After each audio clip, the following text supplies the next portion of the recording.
He knocked on my door that night, wearing his favorite suit, and before he left, he made sure to pay me back $5 he owed me. I didn't understand what that meant until the next morning.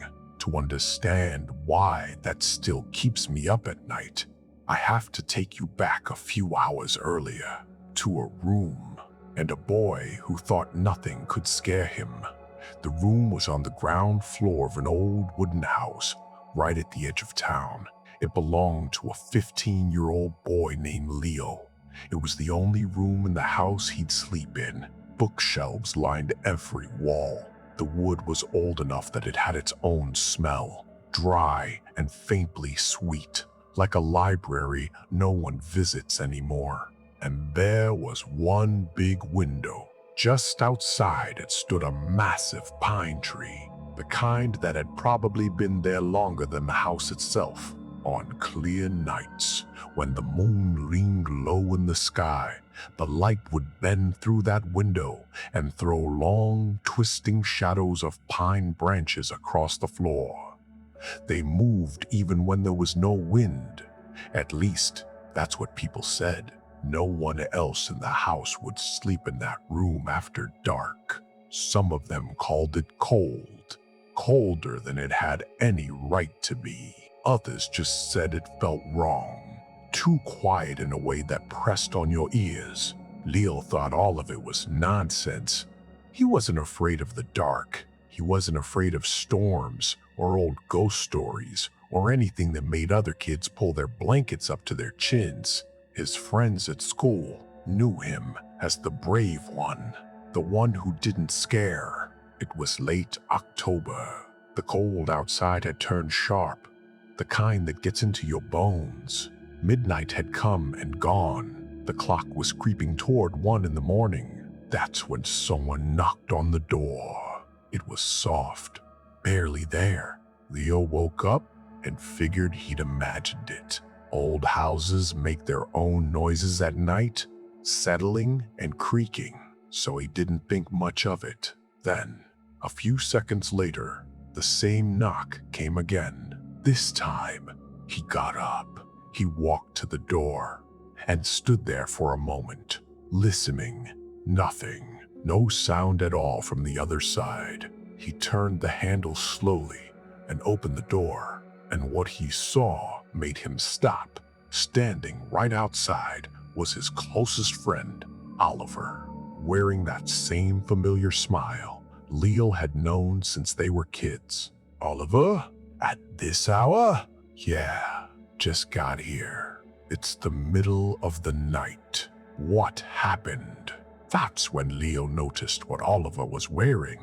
His favorite navy blue suit, the sharp one he only wore for big occasions. Shiny black dress shoes. On his right hand, a silver ring their grandfather had given him. Every piece of it was so clean and put together that it looked like he'd walked straight out of some formal event. "Where were you coming from?" "A late show at the theater." "And home?"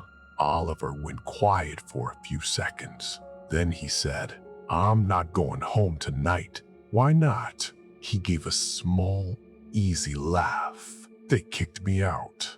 Before I left, they told me to wear my favorite outfit. Said I wouldn't need to come back after that." It was a strange thing to say, but there was no anger in his voice, no sadness either. He said it the way you mentioned the weather. Leo figured it was just some fight with his parents, the kind that feels huge at 15 and blows over by morning. "All right," Leo said. "Come in." They went into the study room, and Oliver sat down on the couch. That's when Leo noticed something small, something he almost didn't register at first. The cushion didn't sink, not even a little. The fabric didn't fold or wrinkle under his weight. It looked exactly like it did when no one was sitting there at all. Leo stared at it for a few seconds, unsettled. Then he told himself he was just tired, seeing things wrong in the half-light. "Come on," he said. "Let me walk you home right now." Oliver shook his head.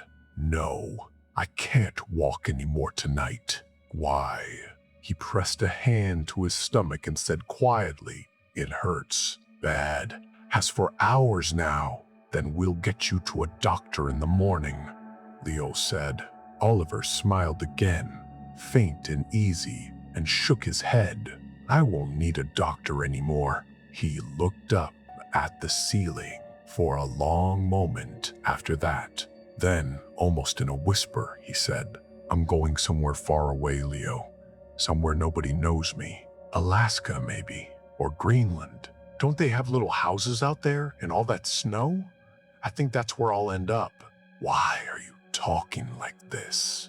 "I don't know. It just feels like that's my place now." Neither of them said anything else after that.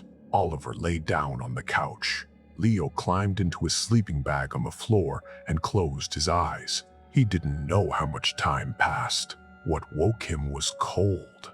A sudden, biting cold that had no business being inside a closed room. He opened his eyes. The couch was empty. Oliver was gone. The heavy study room door stood half open. Outside it, thick fog rolled against the dark.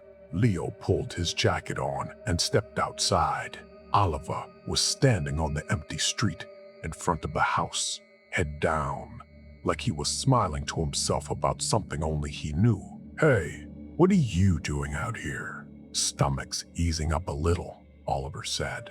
"Thought I'd get some cold air." He started walking. Leo followed a step behind. After a while, Oliver's pace picked up, faster than a normal walk. Leo called after him, "Oliver, wait up!" No answer came back. They walked far enough to reach the main intersection near the center of town. That's when Leo saw the lights up ahead. Several cars parked at odd angles, headlights cutting through the fog. People standing around with flashlights. Somewhere in the crowd, someone was crying. Right then, Oliver stopped walking and turned around to face Leo. That same calm smile was still on his face. "Leo," he said, "last week I borrowed $5 off you. Remember?" Leo nodded slowly. "Yeah." Oliver reached into his pocket, pulled out a folded $5 bill, and held it out. "Keep this. I don't want to leave owing you anything." Leo took the bill from his hand. He looked down at it for just a second or two. When he looked back up, Oliver was gone. There was nothing there but fog. No footsteps. No sign of which way he'd gone. Leo pushed forward toward the crowd. In the middle of it, he spotted Oliver's father. His eyes were red and swollen. His whole face looked like it had caved in on itself. "Mr. Harrison," Leo said, "isn't Oliver with you?" The man looked at him for a long moment. When he finally spoke, his voice was broken. "You don't know, Leo?"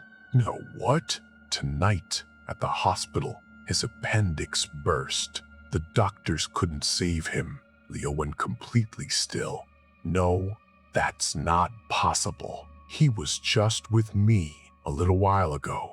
Mr. Harrison wiped at his eyes. "We dressed him in his favorite blue suit. In a few minutes, we're taking him for the final goodbye." Every part of Leo went cold. His hand was still curled shut around the $5 bill. He couldn't get a single word out. He was too afraid to walk that dark road home alone. From the intersection, he flagged down a passing taxi and got in. The car pulled onto the main highway, tracing the edge of town toward his house, fog pressing in thick on every side. Leo sat frozen, staring out the window. That's when he saw it. Off to the right, through the fog, a shadowy shape in a blue suit. It seemed to be moving right alongside the car, matching its speed on the open highway. He couldn't make out the face clearly, but for just a second, he saw that same familiar smile. Leo looked away fast. When he found the nerve to look again, there was nothing there, just fog. and a long row of pine trees running past. The next morning, he reached into his jacket pocket, trying to piece together what had happened the night before. That's when his fingers touched paper. He pulled it out and looked at it. A folded $5 bill. Years have gone by since that night. Leo never crossed paths with anything like it again. But every year, in late October, when the first snow starts to fall, that night comes back to him. And to this day, he still can't say for certain whether he really spent that night walking beside his friend, or beside someone who had come back one last time to say goodbye. That $5 bill is a strange thing to carry, isn't it? Not the money, the idea of it, that someone might walk back through the fog just to make sure they didn't owe you anything. That the last thing on their mind wasn't fear or pain or everything they were about to lose. Just a small, unfinished debt and a friend they didn't want to leave behind them.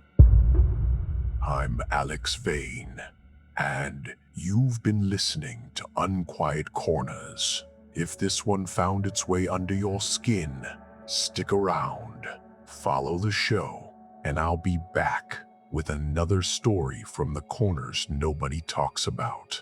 If someone you loved came back tonight, just to settle one small thing left unfinished between you, would you let them in?